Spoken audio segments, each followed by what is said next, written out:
ఓం శుభంకర్యే నమః. ఆదిత్యాయ చ సోమాయ మంగళాయ బుధాయ చ గురుశుక్రః శనిభ్యశ్చ రాహవే కేతవే నమః. గురుబ్రహ్మ గురుర్విష్ణుః గురుర్దేవో మహేశ్వరః గురుస్సాక్షాత్ పరబ్రహ్మ తస్మై శ్రీ గురవే నమః. శ్రీ శ్రీ శ్రీ గణపతి సచ్చిదానంద సద్గురుభ్యో నమో నమః. మేషరాశి వారికి జూన్ నెలలో గల గోచార ఫలితాలను తెలియచేస్తున్నాము. శ్రద్ధగా ఆలకించండి. మేషరాశి వారికి ఈ యొక్క జూన్ మాసములో గోచార ఫలితములు అంత అద్భుతముగా ఉన్నట్టుగా ఏమాత్రము కనిపించట్లేదు. కష్టకాలములోనే నడుస్తూ ఉంటుంది. మీరంతా అనుకోవచ్చు, గత కొంతకాలం నుంచి ఇట్లాగే ఉందండి, ఎప్పుడూ మాకు అద్భుతం జరగట్లేదు. కానీ ఈ మాసము మరింత నిరుత్సాహపడతారు. అధైర్యపడకూడదు. నిరుత్సాహపడినప్పుడే ధైర్యముగా లేవాలి. మీకు శ్రద్ధ ఉండి మీరు తెలుసుకోవాలి అనేటువంటి ఒక తాపత్రయంతో మీరు వింటూ ఉంటారు ఇటువంటివి. కానీ ఏది మేము చెప్పినప్పటికీ అనుభవించేది మీరు కాబట్టి కొద్దో గొప్ప మీకు కోపం అనేటువంటిది, ద్వేషం అనేటువంటిది పెరిగేటువంటి సందర్భాలు ఉంటాయి. అయినప్పటికీ యథార్థాన్ని మనం తెలుసుకోవాలి. ఎందుకు మనకి పని అవ్వట్లేదు, దాని మీద మనం ఫోకస్ పెట్టాలి. అతి ముఖ్యంగా ఈ యొక్క మేషరాశి వారికి ఈ మాసంలో కొంత ఇబ్బంది దేనికి వస్తుందంటే, మీ యొక్క మాట నుంచి కొన్ని ఇబ్బందులు వస్తాయి. మాట ద్వారా ఏదో ఒక మాట జారి విడచటము, తొందరపాటుతో మాట్లాడటము, ఆవేశంగా మాట్లాడటము, ముఖ్యంగా హేళనగా మాట్లాడటం, వీటి నుంచి కొన్ని ప్రమాదాలని మీరు పుంజుకుని ఉంటారు. కాబట్టి తస్మాత్ జాగ్రత్తగా ఉండాలి. మాట నుంచి ఆదాయము పెరుగుతున్నప్పటికీ కూడా ఎందుకో తెలియదు, సడన్గా ఖర్చులు వచ్చి పడతాయి. ఊహించనటువంటి ఖర్చులు కొన్ని ఇబ్బంది పెడుతూ ఉంటాయి. చాలామంది జాతకం కోసమనో వ్యక్తిగత సమస్యల కోసమనో వారి యొక్క వ్యవహారము కోసమనో సంప్రదిస్తూ ఉంటారు. వారికి ఒక స్పష్టత వచ్చిన తర్వాత సంప్రదించటం మంచిది. కన్ఫ్యూజ్ అయిపోయి టకటకా తెలిసేసుకుందామని అనుకుని తెలుసుకున్నాక అది చేయలేక ఏముందిలే అని వదిలేసి అలా మనము ఏ పనిని చేయకూడదు. మనము పూర్తి విశ్వాసం ఉంటేనే మనము ఆ పనిని మనం ఆచరణ చేయటం ద్వారా విజయాన్ని పొందగలుగుతాము. కెరియర్ పరంగా కూడా మేషరాశి జాతకులు జూన్ మాసములో కొంత శ్రద్ధ పడాలి. శ్రద్ధ పెట్టకపోతే ఏముందిలే, బాబాయ్ చూస్తాడు, అత్త చూస్తుంది, అన్నయ్య నాకు సపోర్ట్ చేస్తాడు, లేకపోతే అక్క నాకు ఏదో చేస్తుంది, నాన్నగారికి తెలిసిన వారే కాబట్టి నాన్నగారు మాట్లాడతారు అనేటువంటి భావనతో ఉండకూడదు. ప్రయత్నించాలి. సాధ్యాత్ సాధయతే సర్వం. సాధించాలి అంటే మనము ప్రతి దాన్ని కూడా ఒక సాధనగా మనం తీసుకోవాలి. సాధన లేకుండా మనం తీసుకుని ఏదో జరిగిపోతుందిలే, ఏదో వచ్చేస్తూ ఉంటుందిలే అని అనుకుంటే బద్ధకానికి మారుపేరవుతాం. కాబట్టి బద్ధకాన్ని తగ్గించుకుంటూ జీవితంలో ముందుకు వెళ్ళేటువంటి విధానాలని వెతుక్కోవటం మంచిది. జూన్ 7వ తారీఖు నుంచి జూలై 1వ తారీఖు వరకు అష్టాదశ శక్తిపీఠాలలో ప్రతి శక్తిపీఠములో కూడా మహాగణపతి అర్చన, రుద్రాభిషేకము, చండీ హోమాన్ని నిర్వహణ చేస్తున్నాను.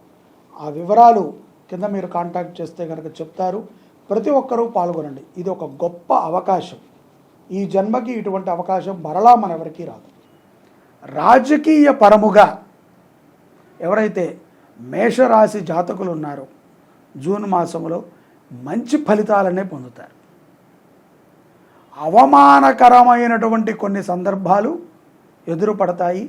ఆవేశపడకూడదు. ఈ రెండూ కూడా దగ్గర దగ్గరే ఉంటాయి. అవమానము, ఆవేశము.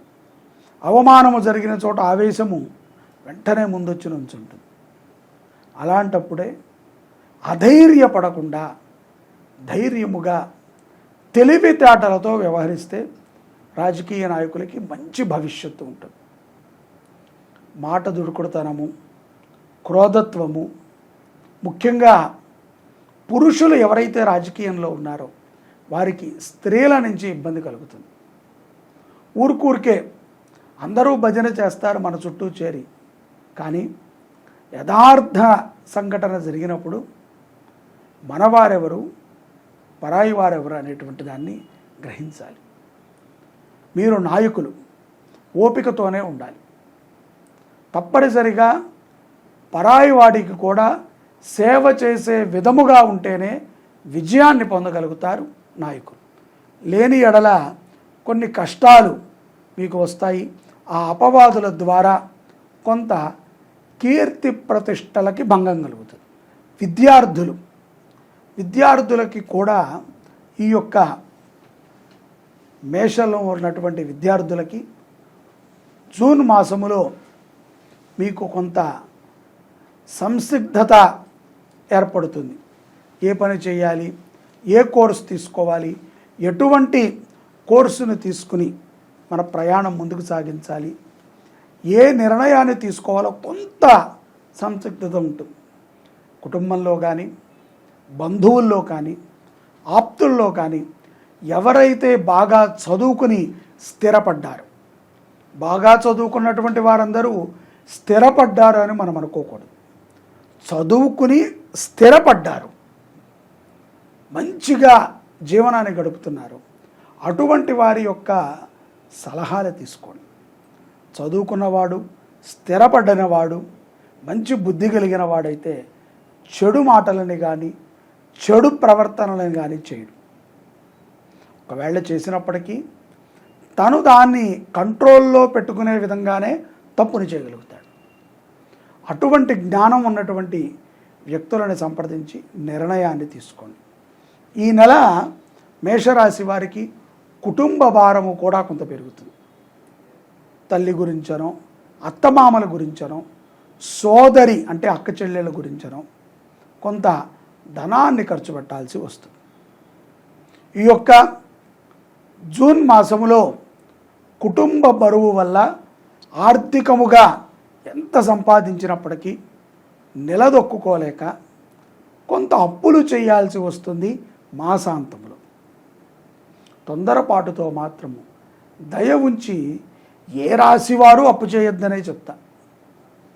పుడుతుందండి అప్పు అవసరానికి, నాదేముంది మీదేముందండి, మీరు చెప్తున్నారు చెయ్యొద్దని, కానీ సందర్భం చేయాల్సి వస్తుంది కదా అని కొంత ఓపికతో ఉండండి. అప్పు చేయకుండా విజయాన్ని పొందుతారు. మాసాంతములో ఈ యొక్క మాసాంతము అంటే కనుక మనకి కొన్ని సందర్భాలలో ఈ యొక్క ఇంటా బయట కూడా మాసాంతము అంటే నెలాఖరు సమయంలో ఇంటా బయట కూడా కొన్ని ఇబ్బందులు చేకూరుతూ ఉంటాయి. వాటిని ధైర్యముగా ఎదుర్కోవాలి తప్ప అధైర్యపడకూడదు. ప్రతి విషయాన్ని ఆలోచనతో నిర్ణయం తీసుకోండి. అలాగే ద్వితీయార్థములో ఈ యొక్క కుటుంబం మీద ఉన్నటువంటి ఒత్తిడితో కొంత ఏకాంతాన్ని ఇష్టపడుతూ ఉంటారు మేషరాశి వారు. కంగారేం లేదు, దివ్యక్షేత్రాలను దర్శనం చేయండి. ఆ యొక్క కృష్ణ పరమాత్మని ఎక్కువగా స్మరిస్తూ ఉండండి. భగవద్గీతని చదవండి, గురుసేవ చేయండి. మనసు బాగోలేనప్పుడల్లా దేవాలయానికి వెళ్ళి ప్రశాంతముగా ఆ యొక్క మూర్తి దర్శనాన్ని చేస్తూ ఉండండి. పిచ్చివాడిలాగా మీలో మీరు మాట్లాడుకుంటూ ఉంటే పరిష్కారం అవ్వవేది. కొంత ప్రశాంతత ఉంటే మంచి ఆలోచనలు వస్తాయి. మొత్తానికి మాసాంతములో కూడా దివ్యమైనటువంటి అనుగ్రహాన్నే మీరు పొందగలుగుతారు చివరికి. కానీ ఈ మధ్యలో కొన్ని ఇబ్బందులు అనేటువంటివి ఉంటాయి. ఈ యొక్క మేషరాశి వారు శనివారము పూట పావురాలకి ధాన్యాన్ని గనక తినిపించినట్లయితే చక్కగా ఆత్మవిశ్వాసం పెరుగుతుంది. అలాగే శనివారము పూట ఆవు నెయ్యిని తీసుకుని ఆవు నెయ్యితో ఇంట్లో దీపారాధన చెయ్యండి. ఆవు నెయ్యిని బ్రాహ్మడికి దానంగా కూడా ఇవ్వచ్చు శనివారం పూట. తద్వారా ఎంతో ప్రశాంతతని పొందుతారు. శనివారం పూట ఏకభుక్తము చేయండి. ఉల్లిపాయి, వెల్లుల్లిపాయి, మాంసాహారాన్ని తినకండి. సాత్వికమైనటువంటి ఆహారాన్ని తినండి. ఒక పూట మాత్రమే భోంచేయండి. గోవుని సేవించండి, గోవుని రక్షించండి. అన్నీ కూడా మీకు చేకూరుతాయి. అందరికీ ఒక మంచి శుభవార్త. శ్రీ క్రోధీనామ సంవత్సరము జ్యేష్ఠ శుద్ధ పాడ్యమి నుంచి జ్యేష్ఠమాసము కృష్ణపక్ష దశమి వరకు అష్టాదశ శక్తిపీఠ మహాయజ్ఞాన్ని శుభంకరీ సేవా సమితి నిర్వర్తిస్తోంది. ప్రతి శక్తిపీఠములో కూడా, అంటే మన హైదరాబాద్కి పక్కనే ఉన్నటువంటి అలంపురి జోగులాంబ అమ్మవారి దగ్గర నుంచి శ్రీలంకలో ఉన్నటువంటి శాంకరీదేవి వరకు ప్రతి శక్తిపీఠములో కూడా మీ గోత్రనామాలతో గణపతికి అర్చన, రుద్రాభిషేకము, ఆ యొక్క శక్తిపీఠములో చండీ హోమం, వీటిని నిర్వహణ చెయ్యాలి అని చెప్పి శుభంకరీ సేవా సమితి జూన్ 8వ తారీఖు నుంచి జూలై 1వ తారీఖు వరకు ఈ యాత్రని, ఈ యొక్క మహాయజ్ఞాన్ని నిర్ణయించడం జరిగింది. దీంట్లో ప్రతి ఒక్కరూ కూడా తప్పనిసరిగా పాల్గొవాలి. ఎందుకంటే ఈ జన్మకి ఇది ఒక గొప్ప అవకాశం. ఒక్కసారిగా ఒకే బ్రాహ్మడు మన గోత్రనామాలతో ప్రతి క్షేత్రము యందు కూడా అమ్మవారి క్షేత్రముల్లో హోమాన్ని చేయటము కానీ, అభిషేకము చేయటము కానీ, అర్చన చేయటము కానీ మన యొక్క దారిద్ర్య దుఃఖ నివృత్తి అవుటకు చాలా ఉపయుక్తమవుతుంది. ఇది మరొక్కసారి దొరుకుతుంది అని మాత్రం ఎవ్వరూ అనుకోవద్దు. మీరు ఊహించలేరు కూడా. ఇంకొకళ్ళు ఎవరైనా చేస్తారేమో, అప్పుడు కట్టుకుందాములే, అప్పుడు పాల్గొందాములే అని అనుకుంటే ఇది మీరు జార విడుచుకున్నట్టే. ఏకకాలములో పరమేశ్వరుడి యొక్క అనుగ్రహముతో ఈ యాత్రని ప్రారంభిస్తున్నాము. ఈ యాత్ర లోక కళ్యాణార్థము జరుగుతుంది. అందరూ బాగుండాలి, ప్రకృతి అంతా కూడా సస్యశ్యామలముగా ఉండాలి. ఎక్కడెక్కడైతే గనక దారిద్ర్యముతో దుఃఖితులై ఉన్నారో వారందరికీ కూడా బాగుండాలి. అందరూ మంచి ఆరోగ్యంగా ఉండాలి. విద్యార్థులకి మంచి చదువు బాగా రావాలి అనేటువంటి ఒక ఉద్దేశంతో ఈ యాత్రని సంకల్పించాం. ప్రతి క్షేత్రములో కూడా శశాస్త్రీయముగా జరిగేటువంటి యజ్ఞములో మీరు తప్పనిసరిగా పాల్గొనండి. కింద మీకు కాంటాక్ట్ నెంబర్ ఇచ్చాము, మీరు కాంటాక్ట్ అవ్వండి, మీ గోత్రనామాలు నమోదు చేసుకోండి. జూన్ 8వ తారీఖు ప్రారంభమవుతుంది. జూలై 1వ తారీఖు మన యొక్క శుభంకరీ పీఠములో చండీ హోమాన్ని చేసుకుని మహాపూర్ణావతిని చేసుకుంటాం. ఆ రోజుతో ఈ కార్యక్రమాలు ముగుస్తాయి. ఇంత గొప్ప యజ్ఞం, మీకు ఎటువంటి కోరికన్నా తీర్చేటువంటి మహాఫలప్రదమైనటువంటి అష్టాదశ యజ్ఞం. అష్టాదశ శక్తిపీఠాలు ఏ విధంగా వచ్చాయో మనకు తెలుసు. అమ్మవారి యొక్క శరీర భాగాలు 108 భాగాలుగా విచ్ఛిన్నమై పడిన తర్వాత అవి కొంతకాలానికి 51గా మారాయి. మరికొంతకాలానికి అవి 18గా వచ్చాయి. ఆ 18 అద్భుతమైనటువంటి శక్తిపీఠాలు. వాటిని మించినటువంటివి మరొకటి లేవు.